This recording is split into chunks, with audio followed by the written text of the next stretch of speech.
सौनकादि ऋषियों ने पहला प्रश्न किया था कि महाराज मनुष्य का कल्याण कैसे हो और मनुष्य का परम लक्ष्य क्या है।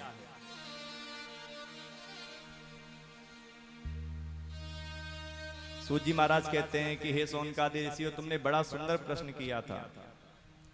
आप पूछना चाहते हो कि मनुष्य का लक्ष्य क्या है।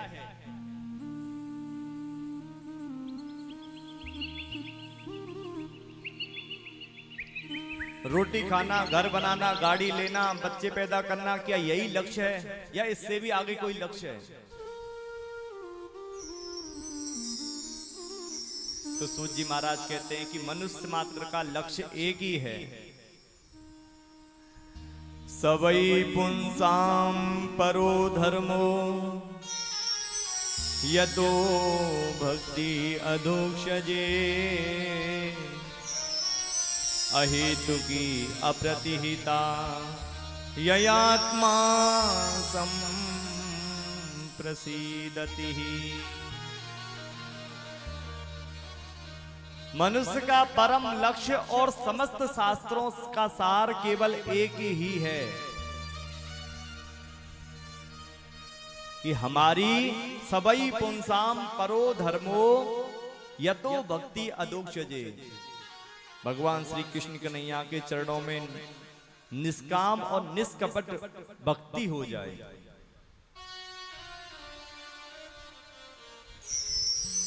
ये समस्त शास्त्रों का सार है।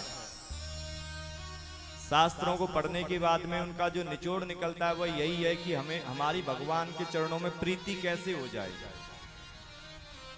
प्रेम से बोलो राधे राधे राधे राधे। और उस भक्ति का स्वरूप कैसा होना चाहिए। अहेतुकी अप्रतिहिता ययात्मा संप्रसीदति। वह भक्ति हेतु के रहित होनी चाहिए। उसमें कोई कारण नहीं होना चाहिए। प्रेम से बोलो एक बार राधे राधे राधे राधे। हमारी और आपकी भक्ति कैसे होती है कि भगवान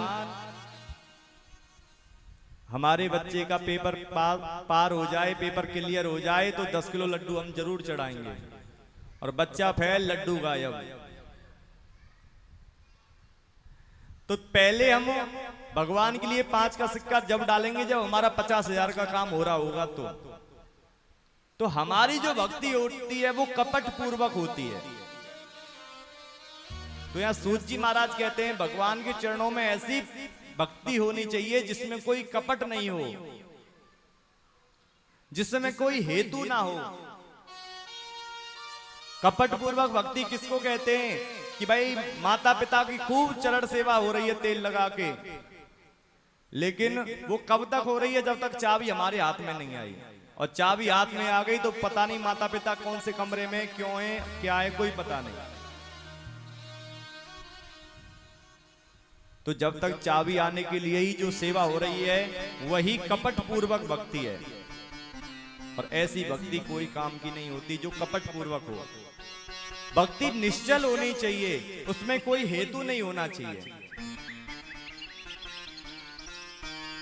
भाई भगवान के पास हम जाते हैं, भगवान हमारा ये काम हो जाए, हम तुम्हारे लिए 1 किलो प्रसाद चढ़ाएंगे। अगर हम सज्जन बन के सीधे बन के जाएं और भगवान से प्रार्थना कर दें कि प्रभु हमारा ये कार्य करो, और आप तो हमारे अंदर की सब जानने वाले हो, इसलिए हम आपसे कुछ मांगेंगे नहीं।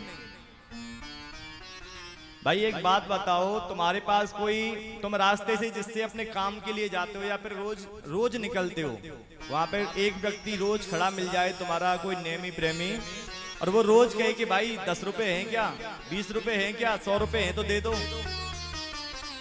तो तुम्हें वो अच्छा लगेगा? तुम उस रास्ते को बदल दोगे, दूसरे रास्ते से निकलना शुरू कर दोगे।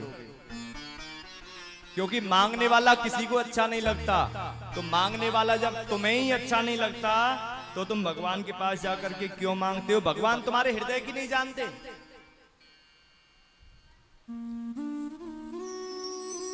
बल्कि ऐसा हो सकता है कि आप जो मांग रहे हैं वो आपके लिए खराब हो, लेकिन भगवान जो देता है वो आपके लिए अच्छा हो ऐसा देते हैं। प्रेम से बोलो राधे राधे। राधे राधे। छोटा बच्चा होता है वो जलती हुई जोत को देखता है तो उसको पकड़ने के लिए दौड़ता है। माँ उसको पकड़ के दूर हटा देती है, बच्चा रोने लग जाता है, मेरी माँ कितनी खराब है, जोत को नहीं पकड़ने देती। लेकिन माँ को पता है कि बच्चा जोत को पकड़ेगा तो हाथ जल जाएगा। तो माँ को पता है बच्चे के लिए क्या अच्छा है, लेकिन बच्चा के मन में चाहे कितने भी ऐसा लगे कि मेरी माँ खराब है, तो भगवान कभी भी खराब हमारे लिए कोई चीज देते ही नहीं है। सब चीज का अपना उपयोग है।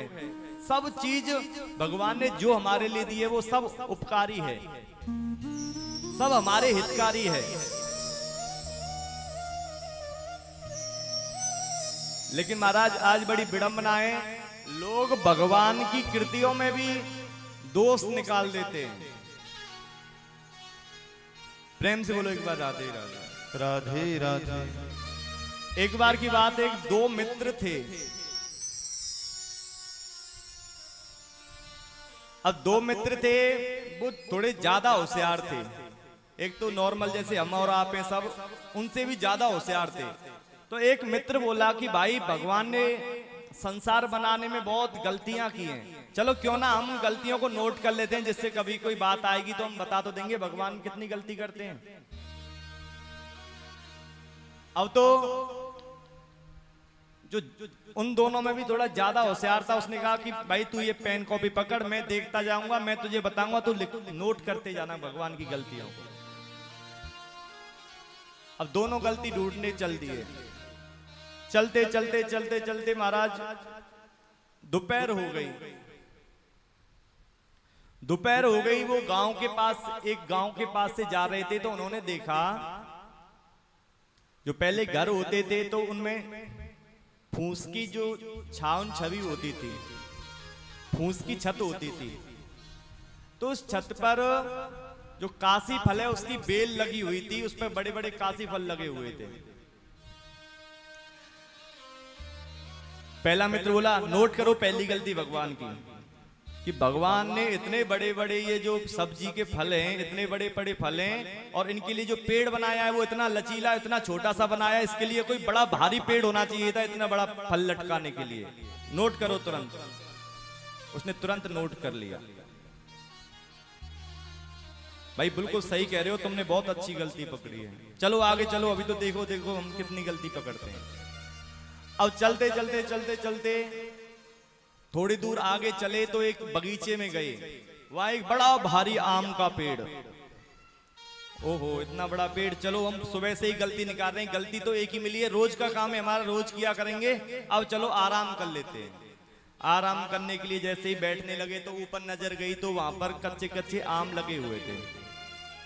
बोले एक काम और बन गया, तुरंत दोबारा एक डायरी एक बार और खोलो, नोट करो तुरंत। बोले अब क्या हो गया? बोले देखो भगवान ने दूसरी गलती यहाँ पे करी है, ये इतना बड़ा भारी पेड़ है और इस पे इतने छोटे छोटे फल लगा दिए हैं, ये नोट करो। बहुत अच्छी बात कही है, उसने दूसरी भी गलती नोट कर ली, दूसरे वहीं, अब दोनों वहीं सो गए। बोले अब आराम करते हैं, शाम को फिर गलती ढूंढेंगे। बहुत से आदमियों की आदत यही होती है कि वो केवल दूसरों की गलती ढूंढने में निकल जाते हैं। अब तो दोनों को नींद लग गई, और जो ज्यादा होशियार था, जो सो रहा था, ऊपर से पेड़ पर से एक तोता आया, उसने एक आम को काट दिया और आकर के धड़ाम से उसकी नाक पर वो आम आकर के गिरा और नाक में से खून बहने लग गया। खून बहने लगा, हड़बड़ा के जगह, ओरे राम राम ये क्या हुआ? देखा तो नाक में से खून बह रहा है, खून पहुंचा, बोले ओहो ये कैसे हो गया, ये आम गिरा।